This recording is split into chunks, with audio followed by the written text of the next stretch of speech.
This week's last Silver Screen Report of the year, we're previewing summer blockbusters, sharing info about turning in your technology, and introducing you to next year's Building Bridges participants. Good afternoon, Dutch Fork. Today is Friday, May 17th, and your Silver Screen Report starts now.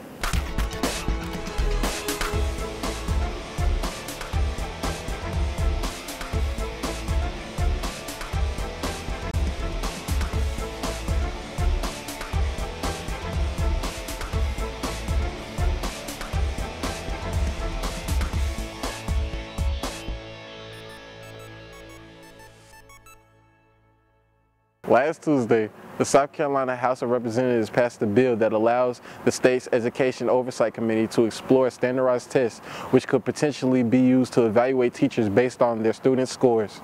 Here's Darren Mahara with more.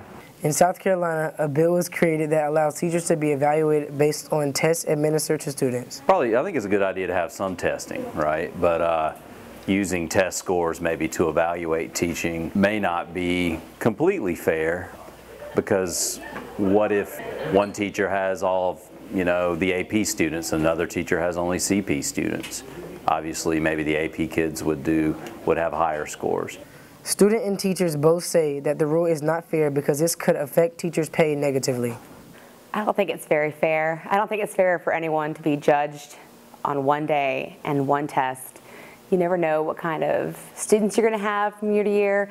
If the material changes, it's just not very fair. I don't really think it's very fair for a teacher's salary to go down because of tests that they don't even make themselves. Bodies express alternatives to the bill, like portfolios. I think a better solution would be allowing kids to submit a portfolio of their work, showing their mastery of skills throughout the year that can be judged. How about this? Maybe each teacher would have to have all levels of students, AP and CP and honors perhaps, for it to be fair. This bill goes into effect next year. This has been Darren Maharaj with your Silver Screen Report. SAT word of the week is perusal, a noun meaning a careful examination or review. Last Friday was the last day to turn in your books to the Media Center. Trey, Will, and I take a look into the life of a Dutch Fork library book.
The deadline for seniors to return their Chromebooks is next Wednesday, May 22nd. Here's Frankie Wynn with more info about Chromebook collection. Seniors or students that are not returning to District 5 should return Chromebooks and pay all late fees by Wednesday, May 22nd. Student who's leaving District 5, whether that means they're graduating or they're moving somewhere else out of district, needs to make sure that they have arranged to back up any information that they have or the information that they need out of their Google Drive, and there are directions in Google Classroom. Cases are $20, chargers are $20, and then a full replacement of a Chromebook is $200 if it's lost.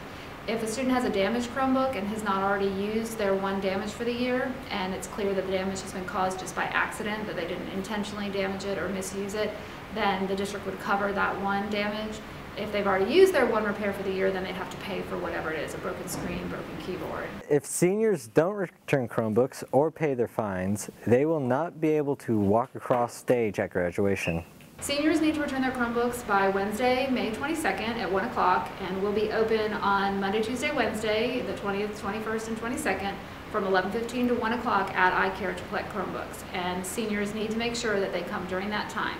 If they don't return a Chromebook, they would need to pay for a Chromebook in order to graduate, and that's the same for any other things that they have of the schools, whether it's a textbook, ID debt, anything else has to be paid by May 29th at noon, an hour before graduation practice. This has been Frankie Wynn with your Silver Screen Report. This summer, a surplus of anticipated blockbusters will be coming to a theater near you. Mason Barr previews 3 movies to check out over the break. This summer, Marvel introduces their next and final film of their third phase of movies, Spider-Man: Far From Home. Did you get your passport? Peter Parker here to pick up a passport, please. The film takes place during a school field trip to London when suddenly Nick Fury arrives to assign Peter a mission. That reminds me when I first fell in love. I had just finished my food callback.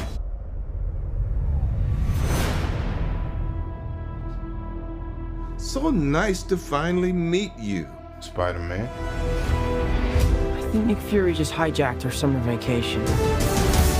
Awesome!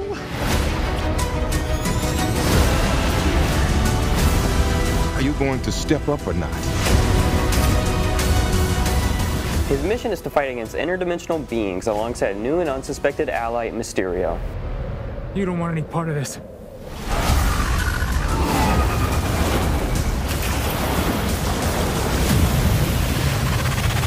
Spider-Man: Far From Home, directed by John Watts, releases July 2nd. The next film to watch over the summer is Toy Story 4, which is the next installment to the 23-year-old series. The story for this film is about Woody getting separated from his owner and finding his old love interest, Bo Peep, being given the ultimatum of whether or not to stay with her or to return to his owner. On my way, Woody! To infinity and beyond! Kids lose their toys every day. I was made to help a child. I don't remember it being this hard. Toy Story 4 is directed by Josh Cooley and being distributed by Disney. Be sure to check out the film when it releases on June 21st. The next and final film of this preview is the live-action remake of The Lion King. Simba. And never return. The Lion King brings the widely loved animated classic back to theater screens, but this time in a live-action format. The CGI for this film is a milestone for the movie industry, making it impossible to distinguish the difference between what's real and what's not. If you love the story of the original Lion King, make sure to add the release date of this film to your calendar, July 19th. You must take your place in the circle of life. Be sure to check out Spider-Man: Far From Home on July 2nd, Toy Story 4 on June 21st, and The Lion King on July 19th. This has been Mason Barr with your Silver Screen Report.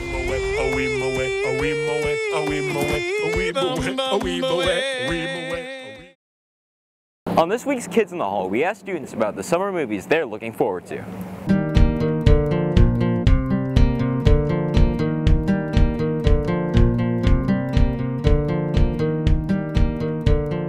I'm excited to see Spider-Man because when I was young, I watched all the Spider-Man movies with my brother and my dad, and it's a good part of the Avengers. Spider-Man and the Toy Story 4 movie coming out. I'm excited to see Spider-Man: Far From Home this summer. I'm excited to see Spider-Man: Far From Home because I saw the first one and I really liked it, and all of my friends are going to see it, so we're just going to hang out and chill and watch it. Next year, select students participating in the Building Bridges group are collecting clothes to donate to students in need. Here's Kylie Fine with more. The Building Bridges organization has been working on a service project that will collect clothing donations from the student body to create a community closet. We were approached in January by Ms. Elvis, and she told us about how there's a need for clothes and athletic gear among students in our community.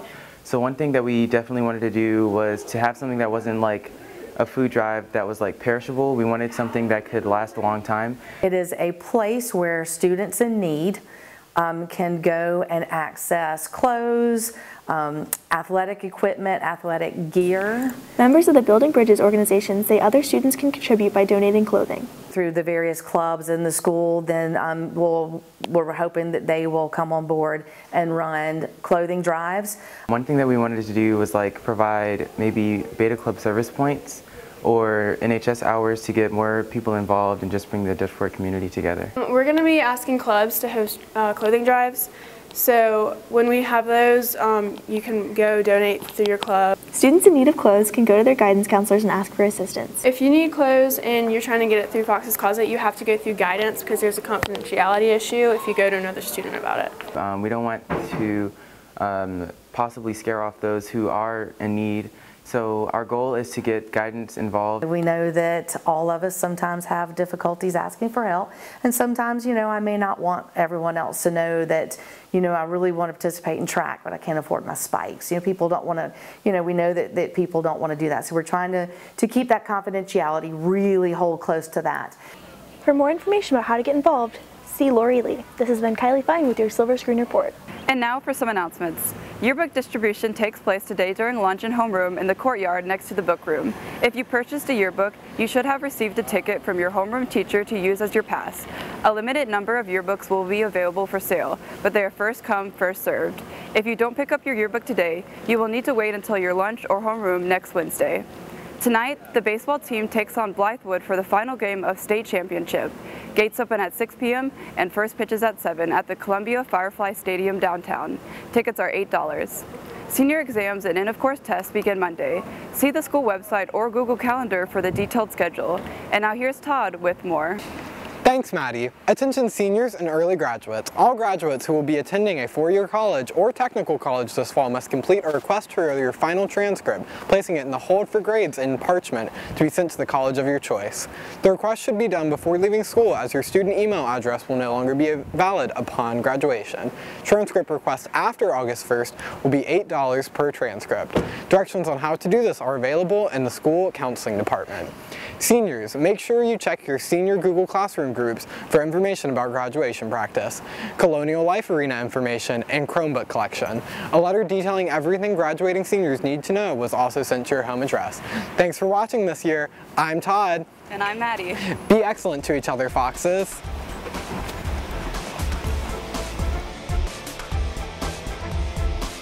Come on! Did I kill that? Yeah. Shut up. Crotus is in my mouth. Okay.